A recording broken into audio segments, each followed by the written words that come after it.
So yan, blessed morning mga kapatid. At yan, kakatapos yung down watch namin kami yung mga youth. At praise Lord dahil napaka-importante po kasi mga kapatid yung down watch prayer. And because hindi lang po yung prayer meeting ang importante po sa ating lahat, kundi yung down watch din dahil prepare po natin yung Sunday service natin bukas. Kaya praise the Lord mga kapatid dahil natapos yung down watch natin.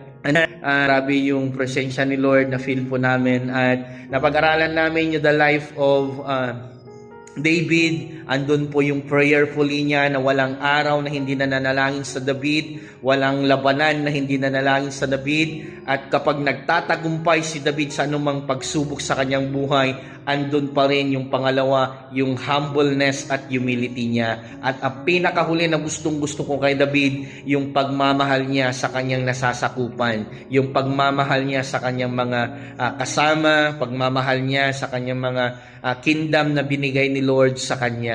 At kapatid, Sunday bukas, inianyayan ka namin na pumunta para purihin ng Diyos. Bigyan mo kapatid ng oras yung nagpapahiram at may-ari ng buhay mo. See you bukas and God bless. Blessed morning.